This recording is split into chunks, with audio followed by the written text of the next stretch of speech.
Welcome to the future of news. This is KM News Digital.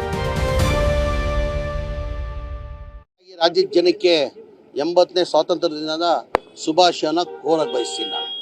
ಸ್ವಾತಂತ್ರ್ಯ ದಿನ ಅಂದರೆ ನಮಗೆಲ್ಲ ಇಡೀ ದೇಶದಲ್ಲಿ ಒಂಥರ ನಾಡಹಬ್ಬ ಬಂದಂಗೆ, ಒಂಥರ ಎಲ್ಲ ಹಬ್ಬಕ್ಕಿಂತ ಹೆಚ್ಚಾಗಿ ಸ್ವಾತಂತ್ರ್ಯ ಬಂದರೆ ಒಂಥರ ನಾವು ಯಾವ ಥರ ಹಬ್ಬ ನಮ್ಮ ಆಚರಿಸ್ತೀವಿ, ಅದಕ್ಕಿಂತ ಹೆಚ್ಚಾಗಿ ಸ್ವಾತಂತ್ರ್ಯ ದಿನ ಅಂದರೆ ನಾವು ಅದಕ್ಕಿಂತ ಹೆಚ್ಚಾಗಿ ಸ್ವಾತಂತ್ರ್ಯ ದಿನ ಹಬ್ಬ ನಾಡಹಬ್ಬ ಥರ ನಾವು ಇಡೀ ದೇಶದಲ್ಲಿ, ನಮ್ಮ ರಾಜ್ಯ ಅಂತ ಇಲ್ಲ, ಇಡೀ ದೇಶದಲ್ಲಿ ಇದಕ್ಕಿಂತ ಖುಷಿ ಯಾವುದೂ ಇಲ್ಲ ನಮಗೆ. ಇವತ್ತು ಸ್ವಾತಂತ್ರ್ಯ ಬಂದಿದ್ದಕ್ಕೆ ನಾವೆಲ್ಲ ಇಲ್ಲಿ ಬದುಕ್ತಾ ಇದ್ದೀವಿ.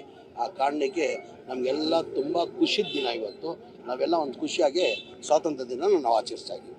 ವಿಜಯನಗರ ಜಿಲ್ಲೆಯಲ್ಲಿ ಸರ್ ಧ್ವಜಾರೋಹಣ ಮಾಡೋದಕ್ಕೆ ವಿನಾಯಿತಿ ಇಲ್ಲ ಮಾಧ್ಯಮದಲ್ಲಿ ನೋಡಿದೆ ನಾನು, ಆ ಥರ ತಪ್ಪು ಮಾಹಿತಿಯನ್ನು ಕೊಟ್ಟಿದ್ದಾರೆ. ನನಗೆ ಅವಕಾಶ ಫ್ಲ್ಯಾಗ್ ಹಾಸ್ಟ್ ಮಾಡೋದು ಅದು ಒಂದು ಸೌಭಾಗ್ಯ. ನನಗೆ 3 ಬಾರಿ 4ನೇ ಬಾರಿ ಇವತ್ತು ಮಂತ್ರಿ ಆಗಿರೋದು ನಾನು. ಕುಮಾರಸ್ವಾಮಿ ಸರ್ಕಾರದಲ್ಲೂ ಒಂದು ಬಾರಿ ಅವಕಾಶ ಸಿಕ್ಕಿತ್ತು ನನಗೆ. ಅದಾದಮೇಲೆ 2018 ಹಾವೇರಿ ಜಿಲ್ಲೆ ಉಸ್ತುವಾರಿ ಮಂತ್ರಿ ಆಗಿದ್ದೆ, ಅಲ್ಲೂ 2 ವರ್ಷ ನಾನು ಫ್ಲ್ಯಾಗ್ ಹಾಸ್ಟ್ ಮಾಡೋದು ಅವಕಾಶ ಸಿಕ್ಕಿತ್ತು. ಈಗ 23ರಲ್ಲಿ ಸರ್ಕಾರ ಸಿದ್ದರಾಮಯ್ಯ ಅವರು ಮುಖ್ಯಮಂತ್ರಿ ಆದಮೇಲೆ ನನಗೆ ವಿಜಯನಗರ ಮತ್ತು ಬಳ್ಳಾರಿ ಜಿಲ್ಲಾ ಉಸ್ತುವಾರಿ ಮಂತ್ರಿ ಮಾಡಿದರು.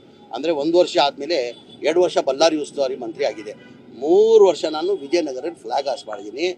ನಾನು ಕೇಳಿದ್ದೇನು ಮಾನ್ಯ ಮುಖ್ಯಮಂತ್ರಿಗಳಿಗೆ, ಸಿದ್ದರಾಮಯ್ಯ ಇರುವಾಗಲೂ ಹೇಳಿದ್ದೆ ನಾನು, ನನಗೆ ಜಿಲ್ಲಾ ಉಸ್ತುವಾರಿ ಮಂತ್ರಿ ಬೇಡ, ಏನಕ್ಕಂದರೆ ನನ್ನ ಕೆಲಸದ ಒತ್ತಡ ಜಾಸ್ತಿ, ನನ್ನ ಟೂರ್ ಜಾಸ್ತಿ ಇರ್ತದೆ, ಅದರಲ್ಲಿ ಜಿಲ್ಲೆಯಲ್ಲಿ ಟೈಮ್ ಕೊಡಬೇಕಾಗ್ತದೆ, ಜಿಲ್ಲೆಯಲ್ಲಿ ನಾನು ಟೈಮ್ ಕೊಡಲ್ಲ, ನನ್ನ ಜಿಲ್ಲಾ ಉಸ್ತುವಾರಿ ಬೇಡ ಅಂತ ಸಿದ್ದರಾಮಯ್ಯನಿಗೂ ಹೇಳಿದೆ.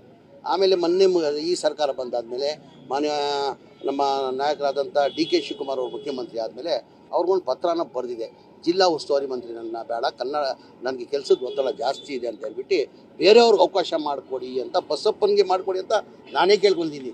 ಏನಕ್ಕೆ ಒಬ್ಬ ಪೌರ ಕಾರ್ಮಿಕ ಮಂತ್ರಿ ಆಗೋದು ನಮಗೆಲ್ಲ ಖುಷಿ ಇದೆ. ನನ್ನ ಅನ್ಸಿಗೆ ಯಾವ ಪಕ್ಷದಲ್ಲೂ ಒಬ್ಬ ಪೌರ ಕಾರ್ಮಿಕ ಮಂತ್ರಿ ಆಗೋಕ್ಕೆ ಸಾಧ್ಯ ಆಗಲಿಲ್ಲ. ಇವತ್ತು ಬಸಪ್ಪನವರು ಇವತ್ತು ಮಂತ್ರಿ ಆಗಿದ್ದಾರೆ, ಅವ್ರಿಗೂ ಆಸೆ ಇರ್ತದೆ. ನಾನು ಮೊದಲೇ ಬಾರಿ ಮಂತ್ರಿ ಆಗುವಾಗ ನನಗೂ ಎಲ್ಲೋ ಒಂದು ಕಡೆ ಯಾವುದನ್ನ ಒಂದು ಜಿಲ್ಲೆ ಕೊಡಬೇಕು, ನಾನೂ ಒಂದು ಫ್ಲ್ಯಾಗ್ ಹಾಸ್ಟ್ ಮಾಡಬೇಕಂತ ನನಗೂ ಒಂದು ಆಸೆ ಇತ್ತು. ಹಾಗಾಗಿ ನಾನು ಬೇರೆಯವ್ರಿಗೂ ಅವಕಾಶ ಮಾಡಿಕೊಳ್ಳಿ ಅಂತ ಮನೆ ಮುಖ್ಯಮಂತ್ರಿ ಕೇಳ್ಕೊಂಡಿದ್ದೆ. ಆ ಕಾರಣಕ್ಕೆ ಬಸಪ್ಪನ್ನ ಇವತ್ತು ವಿಜಯನಗರ ಜಿಲ್ಲೆಗೆ ಹಾಕಿದ್ದಾರೆ. ಅದು ಬಿಟ್ಟು ಇದು BJPಯವರು ರಾಜಕೀಯ. ಈಗ ದೇಶದ ಅಭಿಮಾನ ನಾವು BJPಯಿಂದ ಕಲಿಯೋದು ಅಗತ್ಯ ಇಲ್ಲ ನಮಗೆ. ದೇಶಕ್ಕೆ ಯಾರು ಮಾಡಿದ್ದಾರೆ, ಸ್ವಾತಂತ್ರ್ಯ ಯಾರಿಂದ ಬಂದಿದೆ ಅಂತ ದೇಶಕ್ಕೆ ಜನಕ್ಕೆ ಗೊತ್ತಿದೆ. ನನಗೆ ದೇಶದ ಜನಕ್ಕೆ ಗೊತ್ತಿದೆ ಸ್ವಾತಂತ್ರ್ಯದಲ್ಲಿ BJPಯವ್ರ ಪಾತ್ರ ಏನಿತ್ತು, RSS ಪಾತ್ರ ಏನಿತ್ತು. ನಾನು ಹೇಳೋಕ್ಕೆ ಹೋಗಲ್ಲ, ಅದು ಹೋಗಲ್ಲ. ಅವರಿಂದ ನಾನು ಕಲಿಯೋದು ಬೇಕಾಗಿಲ್ಲ.